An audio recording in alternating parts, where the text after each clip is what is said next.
So this is either going to be extraordinarily popular or unpopular, I'm about to say.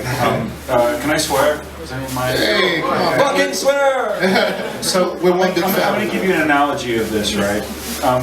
I walked into Starbucks once, a couple years ago, with my buddy, and he looks at me and he says, "What's the matter?"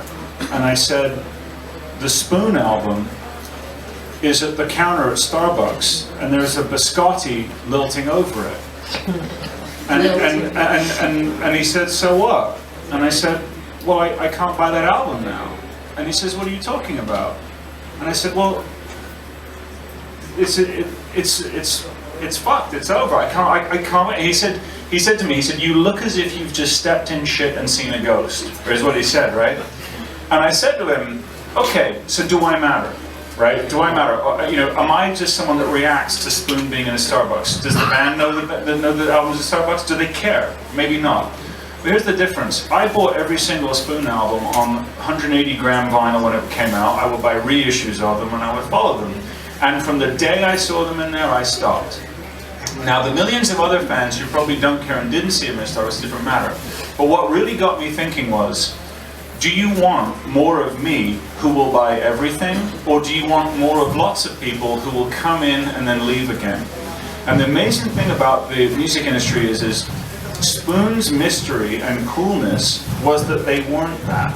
When they became that, they ruined it. Now, had Spoon said, if you go, we're making an album and you can watch us in the studio and they've done really cool updates and stuff, that I can get behind. I don't need to see it next to the jelly beans and the little, the coffee stain while I'm arguing over what venti or grande means, right? So, and then I was a big fan of G Love and Special Sauce. Loved it. I had to go back and I researched. I found all their albums. I spent $50 on the first album to find an original pressing vinyl. Like, I was that guy. And then the Coke commercial came. I want to buy the world of Coke. And so I'm sitting there going like, okay. So G-Love's done. Who's next? And as I said, this is not mainstream, but I'm the guy that spends maybe $400 or $500 a month on music. So do you want me, or do you want to turn me off? What's more important, 1,000 of me, or 10,000 people who spend $1, or 50,000 people who spend $9 on Tidal? I'm not saying I'm an influencer, but if I tweet about a record I love, it's going to go out to 4,500 people. So is that good?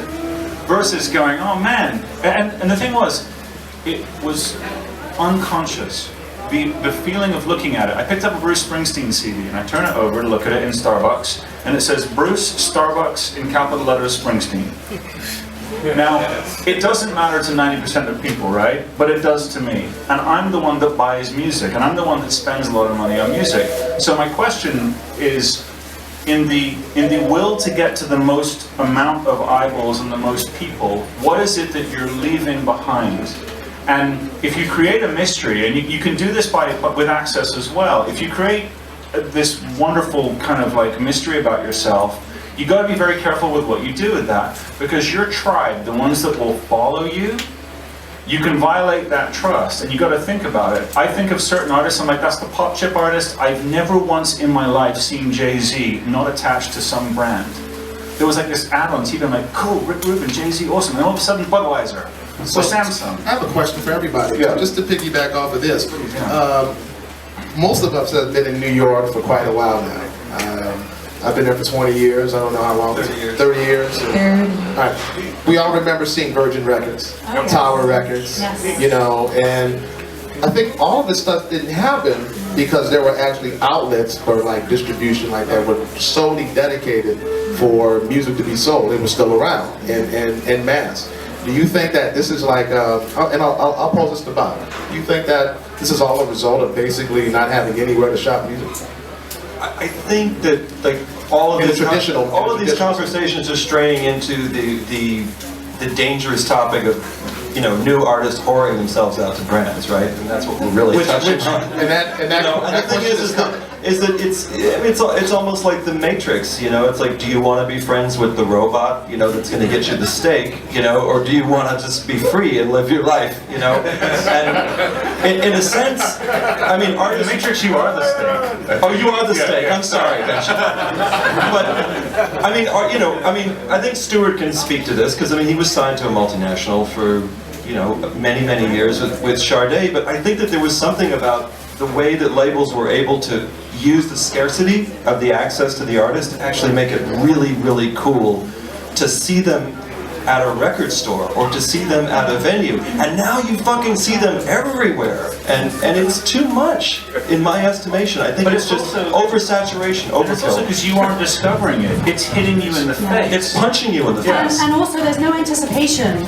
I mean, for years, I remember to this day my Tribe Called Quest experience when Low End Theory was coming out. I don't want to age myself, but yes, Low End Theory. And I remember midnight, Monday, you know, Tuesday morning, I lined up outside Tower Records for 17 hours before they opened, just so I could be in line, 20 people there to get Low End Theory, you know, one of like thousands.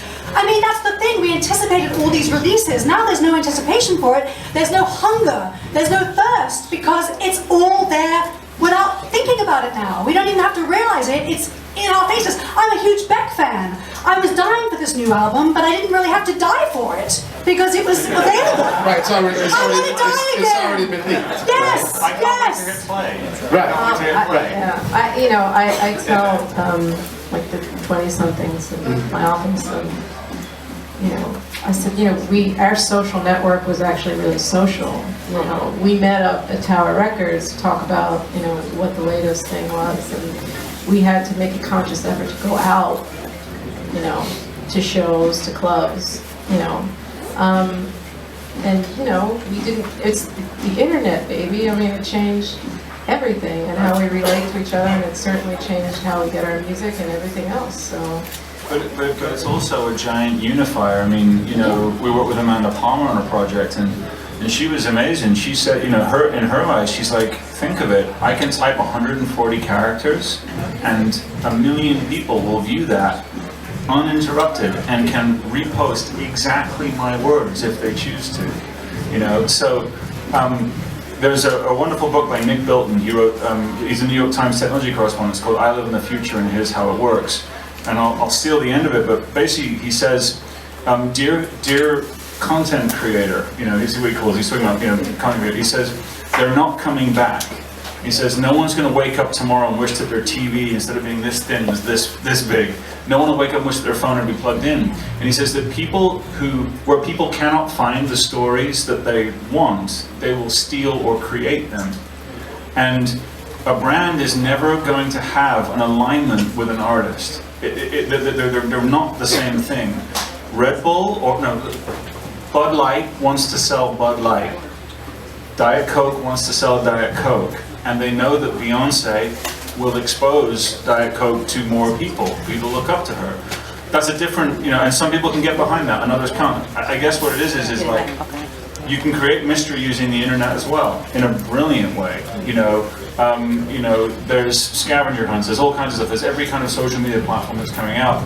But ultimately, your introduction to your fans, if you want them to love you for the music that you make, let them fall in love with that, rather than pop chips, which are the root to your music. Unless you want to go big. Against pop chips. It's just because Katy Perry is the pop chip. They're fun and tasty, you know. But it's one of those things whereby when I look at the association of it, it's like, oh, they don't need me because pop chips is taking care of it. Taylor Swift is in every doorway that you see for makeup. Now, that's not wrong, to put it this way, but you have to make a decision as an artist, what type of fans do you want? And how, you know, if you make a crappy second album, are they going to stick with you? Right, You know? right. So to riff off of this question, I'll leave this next question, which is basically going to be a derivative of this question. Without major record labels and the traditional record label structure, as far as like artists taking in their revenue, and it seems as if all these corporations have become the new record labels. For everybody who's considering themselves to be a startup, what do you consider the future to be? J, South by Southwest, and A3C every single year. I fly out artists from all over the world, and my shows are packed. I mean, granted, it's not a huge festival, it's just part of a much bigger festival, but you see the audiences are eager, they're hungry, they want it, they're starving for it. So it's up to us, people behind the scenes, the influencers, you know, the curators, the journalists, the media outlets, to start talking about it more, and we're starting to see those changes. One more question. Where are you from, by the way? What's your, what? Sweden and Uganda. Sweden and Uganda? Wow, great. Do you speak svenska? Ja, jag kan svenska. Tack. Varsågod. Do you sing in Swedish? Yeah, I do have a single that's coming out with a Swedish hook. Oh, And I nice. will introduce that. Have you heard of Timbuktu? I love to. Good friend of mine. Yeah, mine too. He's awesome. What's his name? Oh, sorry. How you doing? My name is Lamont. I'm from the Bronx. I'm a hip hop artist myself. I represent.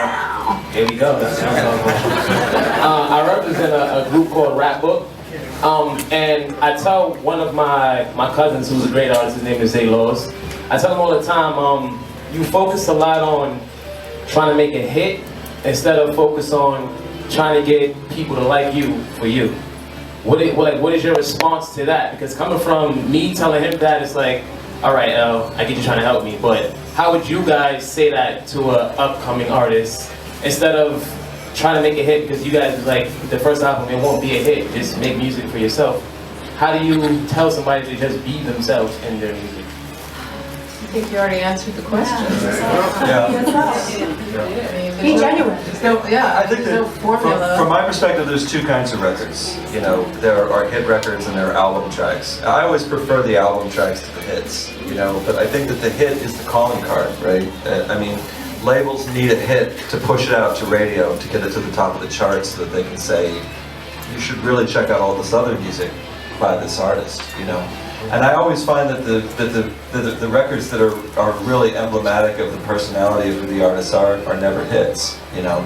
But they're the record, when you listen to that record, you're like, wow, now I really, you know, I just think about just any of the artists that I've worked with in my career, you know, the secondary and tertiary records that never actually were released as singles were my favorite records. The more interesting records are not necessarily the catchiest that like catch your ear. And sometimes they take a long time to get to consciousness as well. Yeah. Unfortunately, with like big labels, what they'll publishing people is as Rob was saying earlier, they put the artist with top liners and the producers. It's kind of getting rarer to get that cool. Yeah, Marvin Gaye album. He wasn't all hits. It was like the cool track, and that was your favourite track. Yeah. It's also about asking him what he wants. If he wants to write a hit and that's what he really wants, then write one. Just one. Yeah, it's that easy. Just go whip one out, you know? And then you get a publishing deal and then, you know. If you can get just the one, it's good.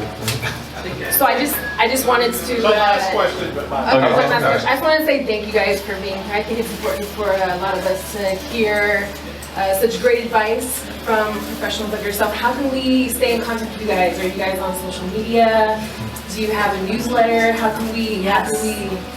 Let's go down the line here, starting with me. Okay.